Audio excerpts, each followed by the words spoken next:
Mike Mentzer believed you only needed 1 to 2 perfect exercises per muscle, and the rest was a complete waste of time. In this video, I'm breaking down the best exercises for every major muscle group, exactly as Mentzer recommended. Mike was a professional bodybuilder and a pioneer of high-intensity training, HIIT. He believed that with the right intensity, just 2 to 3 workouts per week, each lasting around 45 minutes, was all it took to build serious muscle. Let's get into the exercises that built one of the most controversial physiques in bodybuilding history, starting off with chest. And right away, Mentzer didn't play around. He believed the incline machine press was non-negotiable because the upper chest is what creates that big, full look that pops in and out of a shirt. He preferred machines over free weights, not because he was lazy, but because they locked you into strict form and let you go to absolute failure safely, without worrying about a spotter or stabilizers giving out first. Now here's where it gets brutal. As soon as the last rep of incline press is done, he'd immediately move to the pec deck fly machine, with absolutely zero rest. This superset method pre-exhausts the chest with the press, then isolates and stretches the pecs with flies while they're already screaming. If you think this is tough, wait until you hear about back. He started with the reverse grip lat pull down. Not the classic wide grip. Why? Because the reverse grip targets the lower lats more directly, helping to create that V-taper that makes your waist look smaller and your back look carved. He'd go heavy, controlled, and take it all the way to failure. But he didn't stop there. He'd move to the Nautilus pullover machine.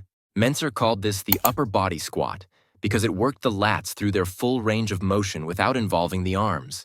It's pure isolation, and when done right, it feels like your entire back is being set on fire. Forget 10 sets of rows. Mentzer would crush his entire back in minutes, and then leave the gym. Now for legs. And if you thought upper body was brutal, Mentzer's leg day was a painful masterclass in intensity. He used a superset of leg extensions straight into the leg press. And yes, you guessed it, no rest in between. First, the leg extension. He'd squeeze at the top, slow on the way down, and go to failure. Then, straight to the leg press. At this point, the quads are already shot, and now you're asking them to push heavy loads. This is where the real growth happens. Not during comfortable sets, but during these moments of extreme fatigue and mental grit.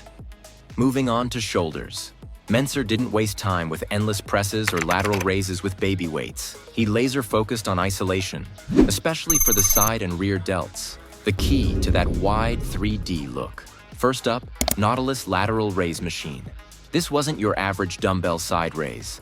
The machine kept constant tension, eliminated cheating, and let him hit true failure without using momentum. He'd go slow, controlled, and stop only when the delts physically couldn't lift anymore. Then for rear delts, it was either reverse pec deck flies or bent-over dumbbell flies. Mentzer knew most people neglect rear delts, but he saw them as critical for a balanced, powerful upper body. Just like everything else, it wasn't about volume. It was about going beyond failure in the shortest, most effective way possible. Arms. Now to get the same popping arms as Mentzer. Let's start with biceps. His go-to? The straight bar barbell curl, not the EZ bar. He hated it. Why? He believed the straight bar gave a stricter range, better tension, and forced the biceps to do all the work. He'd go heavy and curl until form started breaking, then force a few more. Pure intensity. Then for triceps, he'd superset straight bar or V-bar pushdowns with bodyweight dips. Pushdowns isolated the triceps, then immediately into dips, where the triceps were already screaming. This superset approach, isolation into compound, meant maximum fiber recruitment in minimal time. And guess what? No direct forearm or core work. Mentzer believed they got more than enough stimulation from the heavy compound lifts and gripping movements. His arms were massive not from volume, but from intensity. Now don't think Mentzer skipped calves. Standing calf raise machine, full stretch at the bottom, and always to failure. No bouncing, no ego lifting, just pure tension and intensity. As for hamstrings, while Mentzer didn't emphasize them as much in public routines, most sources agree he used the lying leg curl machine to directly target them. Outro. So if you're tired of spending hours in the gym with minimal results, maybe it's time to rethink everything. Mike Mentzer proved that intensity builds muscle, 1 or 2 brutal sets, the right exercises, and full effort. And if you're wondering how he structured these workouts into a full routine, I break it all down in this next video. Tap it now and build smarter.